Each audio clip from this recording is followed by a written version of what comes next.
Estimados amigos, estamos en una nueva edición de su programa Plataforma Democrática para analizar desde un punto de vista plural y amplio los aspectos más relevantes ocurridos en la reciente semana.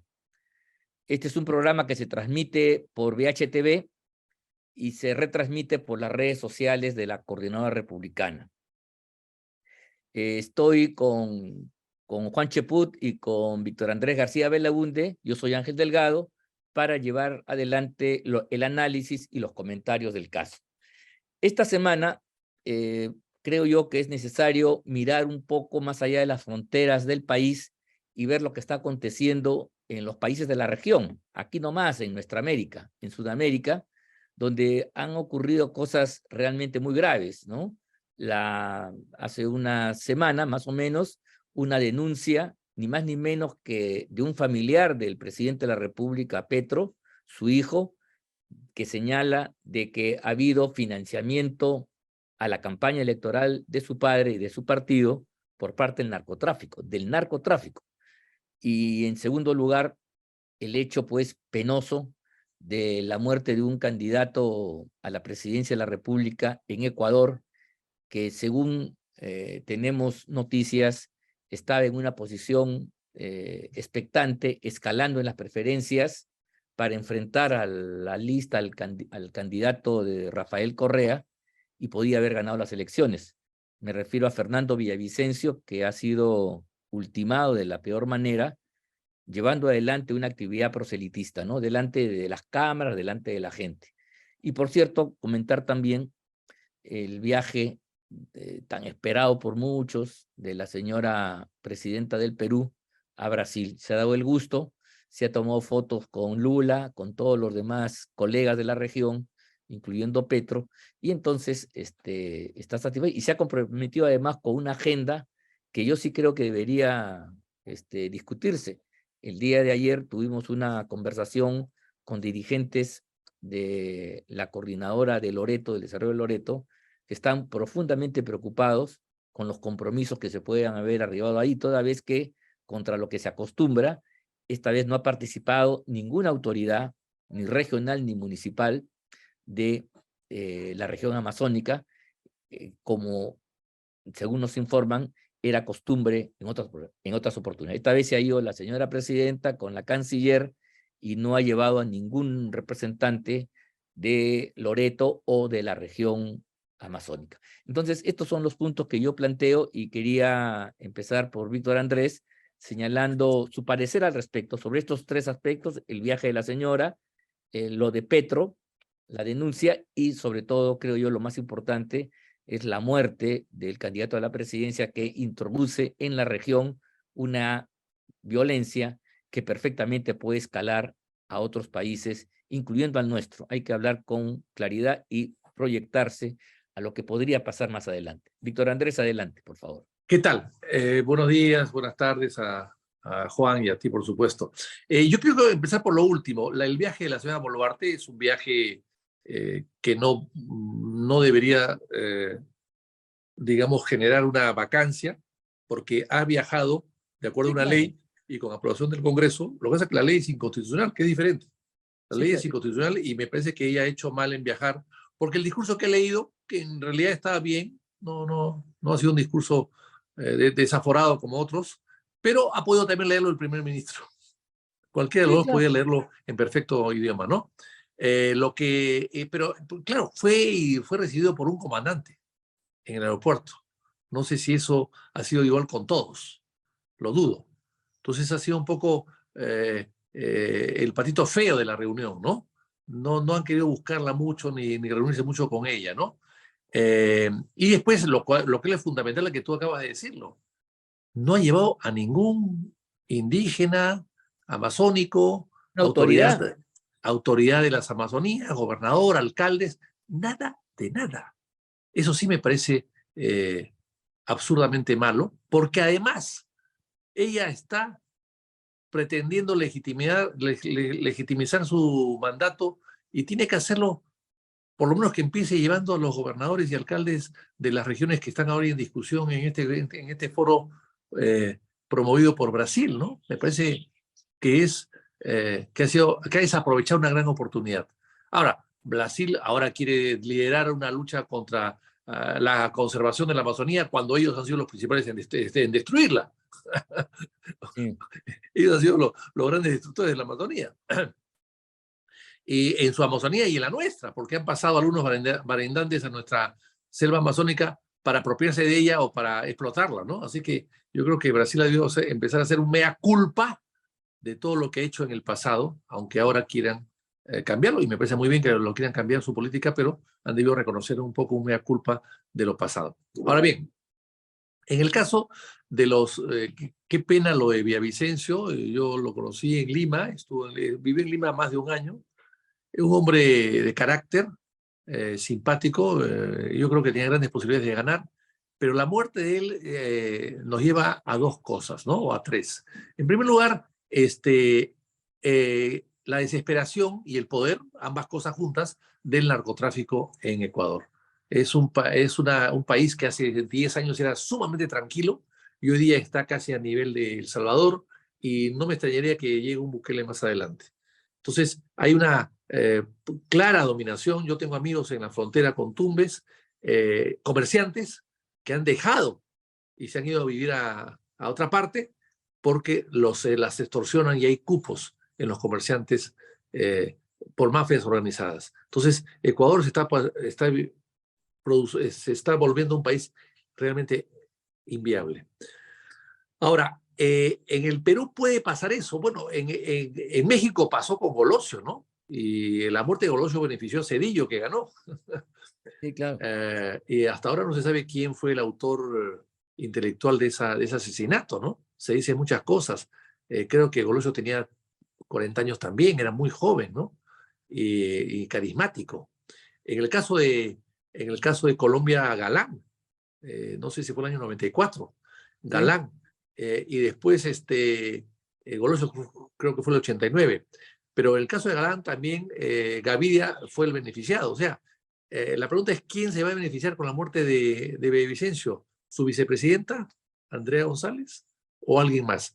Pero yo no creo que se beneficie Correa, no creo que Correa esté metido en esto, es muy inteligente y populachero para dedicarse a este tipo de menudencias criminales. No lo creo. No lo Más creo. jugaba como favorito, ¿no? Así Iba es, como así es, favorito. así es. No, no creo. Más bien esto le hace daño a Correa. Sí. Esto le hace daño a Correa y beneficia a los seguidores de Villavicencio. Y el gobierno, a pesar que han criticado al gobierno por su falta de seguridad, el gobierno de Lazo se puede beneficiar también con esto. A pesar de que la policía no ha actuado bien, pero no actuó bien por orden de Lazo, no creo. Yo creo que no actuó bien porque está también infiltrada por el narcotráfico. Hay que recordar que a Galán lo mató el cartel de Medellín. Y en el caso de Golosio se dice que fue las mafias de Sinagoga. Pero en fin, eso hasta ahora está en discusión. El cártel de Sinaloa. El cártel de Sinaloa. Así que yo creo que ahí hay muchos problemas. En el Perú no ha habido esta situación. En el Perú mataron a Balta al final de su gobierno. Los hermanos Gutiérrez que quedaron colgados en las torres de la Catedral de Lima, pero ya había terminado su gobierno. Mataron a Sánchez Cerro cuando era presidente, no cuando fue candidato. Luego mataron a Manuel Pardo, pero ya había sido presidente antes. Era Era presidente del Senado. Del Senado. Presidente del Senado. Senado. Entrando al Senado lo mataron. Entonces, en el Perú no había una cosa, pero puede venir. Puede venir. Claro, no podemos hablar de los atentados de los candidatos Odría y Belaúnde en su momento, ¿no? Odría con las pedradas que recibió en Huancayo, que lo dejaron en Lima y ya no volvió a salir, y eso le causó pérdida de popularidad, y Belaúnde, que le tiraron pedradas a los apristas en la Plaza Mayor de Cusco y le sirvió para ganar, porque Sí, claro. reaccionó bien. Dijo, ¿qué importancia tiene derramar unas gotas de sangre en esta plaza cuando en esta misma plaza derramó toda su sangre Tupac Amaru? ¿De qué más tiene mi gota de sangre cuando aquí se inmoló y entregó toda su sangre Tupac Amaru? No es nada. Y eso le sirvió para ganar en el Cusco y en todo el sur del Perú. Entonces, pero sí, hay que tener en cuenta que esto puede pasar en el Perú. Y me parece que la política no solamente se ha judicializado, sino ahora se ha se ha cartelizado. Y estamos hablando de carteles que ponen y sacan candidatos. Ya no es solamente la justicia que los persigue o Odebrecht que los pone y que los saca. Ya no, estamos hablando ya de un nivel superior del asesinato. Y eso sí debe preocupar a todos los peruanos.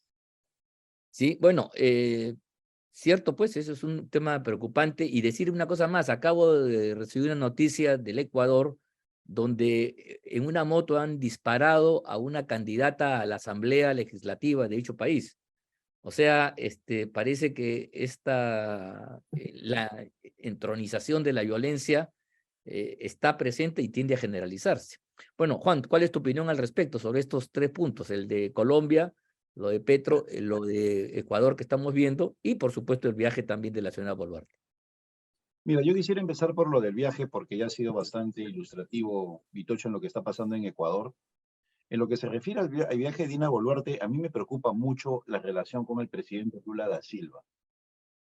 En el año 2008 y 2009, Lula da Silva había prácticamente convencido al presidente García de sacar adelante 6 represas hidroeléctricas en la zona de Inambari, en Puno y en Madre de Dios.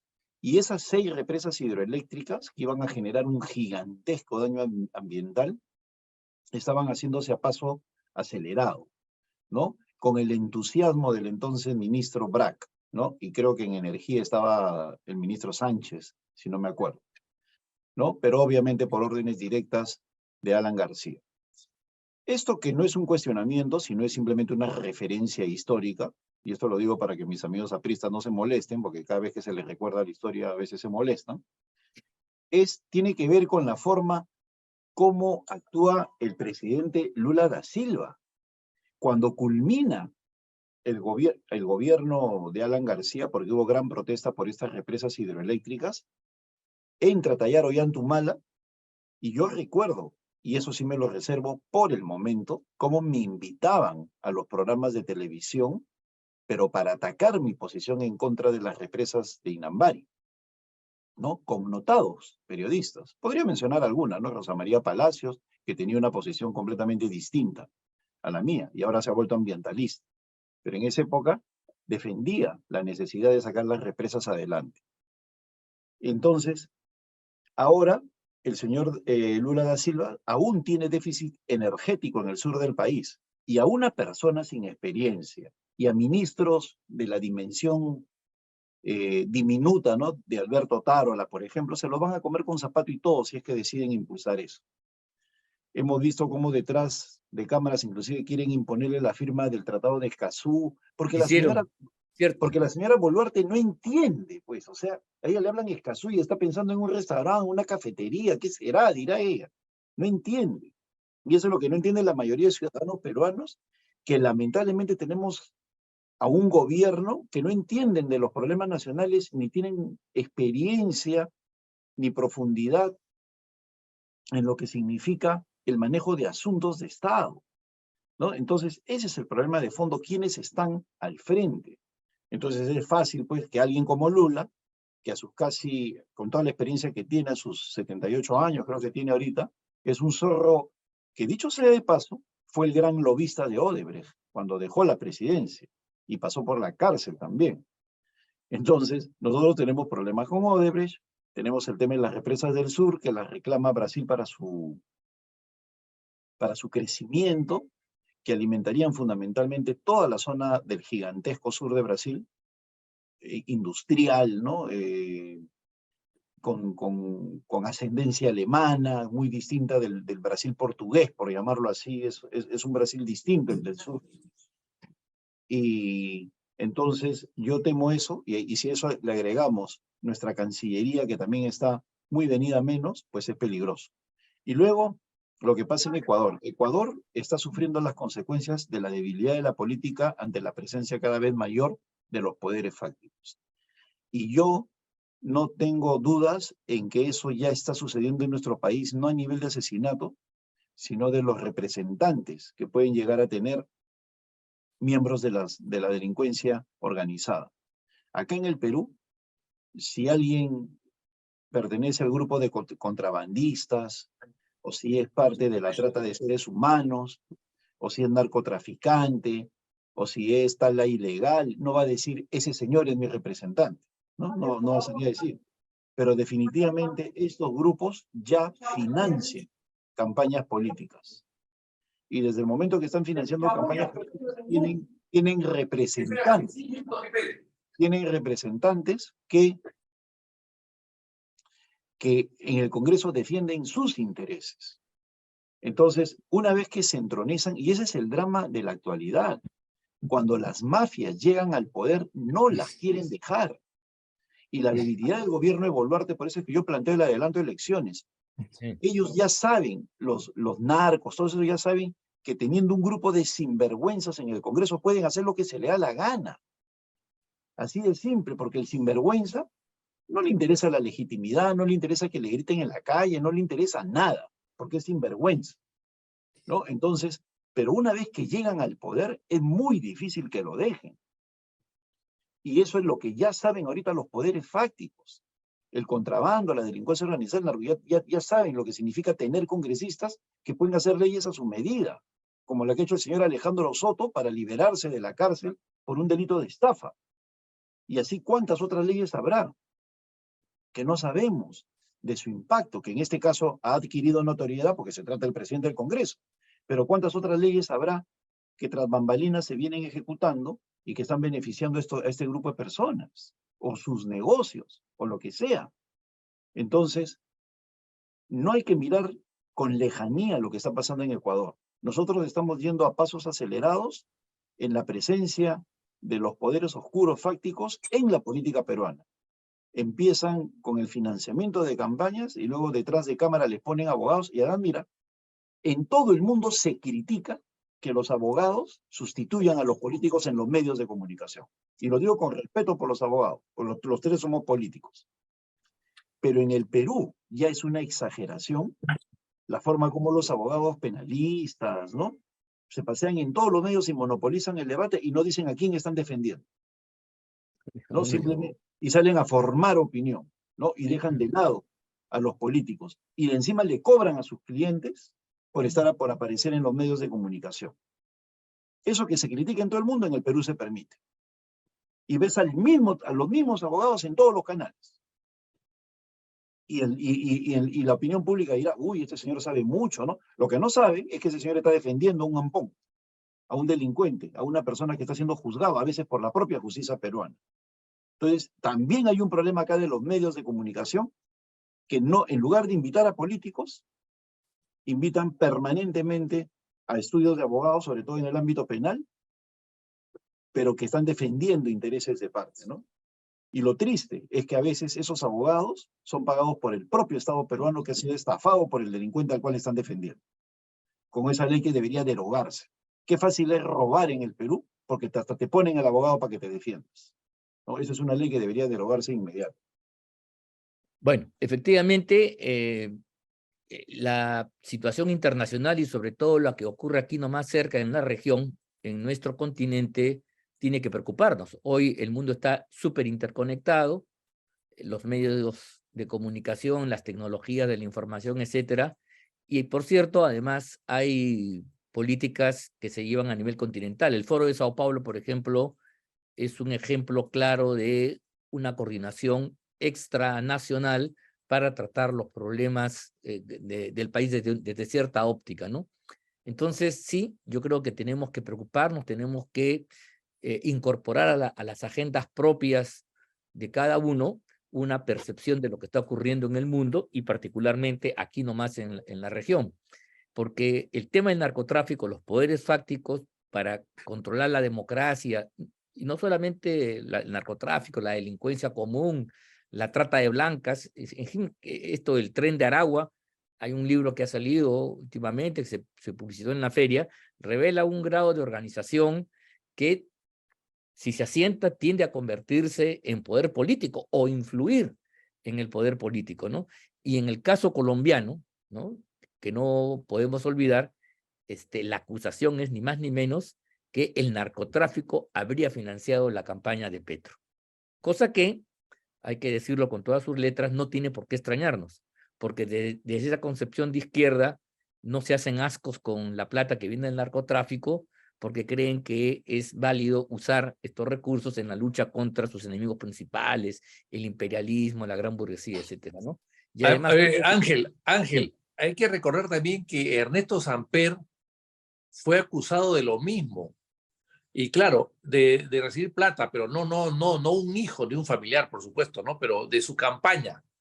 Y a pesar de eso, que la denuncia era parecida, pero no tan grave como esta, se le prohibió entrar a Estados Unidos. Es un hombre que no pudo salir casi de Colombia durante su presidencia y acabó arrastrando los pies. Es decir, hasta el día de hoy no puede entrar a Estados Unidos, no tiene visa para entrar a Estados Unidos. Entonces, recibió 7 balazos también en un atentado, ¿no? Cuando dijo que iba a hablar todo lo que sabe, lo callaron más rápido con 7 balazos. Bueno, no, lo que pasa, estamos aquí más o menos que tanto en Ecuador, en el Perú, en Colombia y en otras partes, el peso de los poderes fácticos, el narcotráfico y la delincuencia empiezan a tener vigor, ¿no? Que se manifieste de formas diferentes, es cierto, pero eso es un riesgo que vamos a contar, que vamos a Ángel, tener mira, presente en lo presente. ¿qué dice la academia, no? Los poderes fácticos adquieren real importancia y se convierten en elementos hegemónicos o parte del poder cuando gozan de algún tipo de favoritismo o de facilidad de parte del Estado. El Tren de Aragua no sería lo que es sin el apoyo de Maduro. Los carteles de la droga no serían lo que fueron sin la participación de los senadores y diputados colombianos, que habían sido financiados por ellos.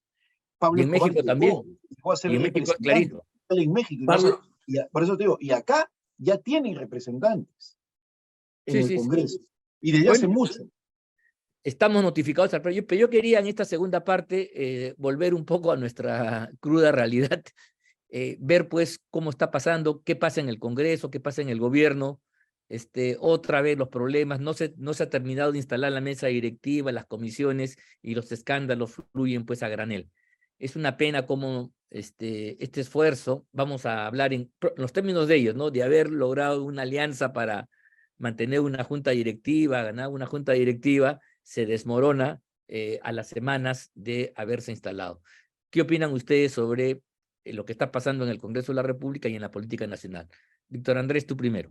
Bueno, yo estoy preocupado, evidentemente, preocupado, indignado y apenado por lo que está pasando en el Congreso, sobre todo en la parte que corresponde a mí, o sea, Acción Popular, ¿no? Que es una bancada muy mala, muy mala. Un partido que ha estado en la oscuridad durante 6 o 7 años sin dirigencia, se han filtrado cualquier persona. El lumpen ha subido, el lumpen se ha apropiado de las candidaturas al Congreso y han llegado al Congreso el lumpen, ¿no? Eso sí me preocupa. No todos, por supuesto, son iguales, no todos son responsables o tienen la misma responsabilidad, pero hay 4 ahí que han sido acusados por la Fiscalía, 4 que han sido además blindados por la Subcomisión de Acusaciones, que son los más avesados, ¿no? Los niños más avesados, más malcriados, más delictivos, ¿no? Y me da pena que sigan queriendo actuar, ¿no? Sigan queriendo actuar y con protagonismo e intervenir y decidir. Y claro, y manejar la bancada y manejar a otras personas a través del chantaje que es propio pues de los carteles, ¿no? De la droga, ¿no? El chantaje, la amenaza, etcétera. Entonces, yo creo que hay que de alguna manera hacer una gran reforma. Por eso es que lo que decían ustedes, es decir, el adelanto de elecciones es lo más saludable, va a curar heridas, va a restablecer la confianza, va a permitir una reingeniería total del país, ¿no? Pero veo que no quieren hacer eso. Y me preocupa mucho el presidente, el Congreso, que hay leyes que no con nombre propio. Bueno, entonces si tenemos un presidente del Congreso de esa naturaleza, de esa calaña, digamos, ¿qué esperamos del Congreso? Yo creo que tenemos que hacer leyes muy drásticas y muy duras y candados para evitar eso. Y todo eso es producto, evidentemente, además, agravado. No es el origen, pero está muy agravado del desprestigio del Congreso y las mafias y los delincuentes y el lumpen y la escoria que hay adentro, un poco favorecidos por la unicameralidad y la falta de reelección parlamentaria. Son dos hechos que han incrementado el nivel bajo y la ausencia de ética en el Congreso actual. Bien, pero yo creo que hay un hecho más que hay que traerlo a la memoria. Me refiero a la conducta del sistema electoral, del jurado electoral, del registro electoral, para no resolver, por ejemplo, los conflictos que suceden en un partido, dejarlo en hilo tempore, en una situación de vacío, y es en ese vacío de que sin dirección, sin conducción, sin reconocimiento institucional, los elementos audaces siempre están dispuestos a capturar. Eso es lo que ha sucedido. Sí, No ha habido sí, cómo sí, sí. corregir la presencia de Bueno, niños, ¿no? para añadir algo que tú has dicho, Ángel, hay las sospechas de que el jurado y el presidente del jurado, a quien defiende, el otro día leí un artículo muy elogioso de Azabache, defendiendo a Salas Arenas, que debe ser lo que dice Juan, estos abogados pues rentados, ¿no? Que se meten también en política. Pero en todo caso, el jurado tiene gran culpa de esto, por supuesto que sí, por la doble votación, por la falta de un miembro y por las decisiones de darle visto bueno a una plancha presidencial incompleta, etcétera, etcétera, etcétera. Y hay gente nuestra que piensa que esto es una cosa muy bien elaborada por el jurado que quiere destruir a los partidos tradicionales para que surjan otros, Sí. creyendo que los otros van a ser mejores.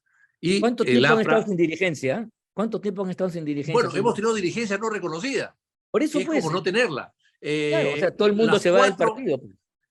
8 años. Y ese vacío ha sido llenado, pues, como corresponde. Total, en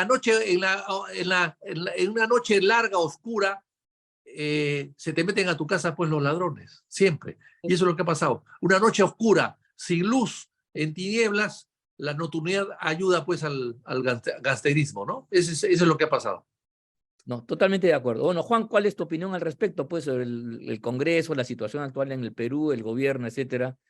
Esta negativa de no hacer elecciones, significa que con este equipo, con esta gente, con estos lastres, emprender casi 30 y tantos meses de gobierno, como si el Perú fuera un océano en calma, cuando es todo lo contrario, en tempestades. Es como el pescador que se va a pescar en un mar tormentoso, en un barco debilitado, agujereado y con una tripulación Nobel incapaz.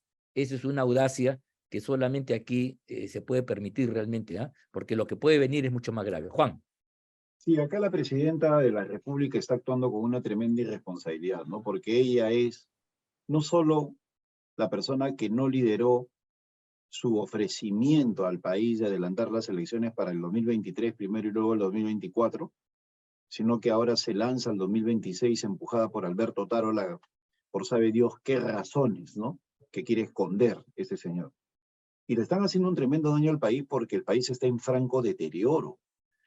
Mira, lo que está pasando en el Congreso es absolutamente inédito, 17 bancadas, nunca se ponen de acuerdo, una mesa directiva que no estableció una agenda legislativa como mecanismo para llegar al poder, sino simplemente contaron sus votos, ya los tenemos, entonces vamos, ya después vemos qué hacemos, ¿no? Entonces, empujados por ese tipo de cosas, vemos lo que vemos, pues, ¿no? Un desorden generalizado. No hay líderes en el Congreso, no hay ni un solo parlamentario estelar, todos son del montón. El Cuando hablan presidente de del Congreso, yo ni sabía que existía, de verdad te lo digo. así Me he es, enterado son cuando ya postuló. NNs, son ¿Soto como quién los es? ministros, es terrible.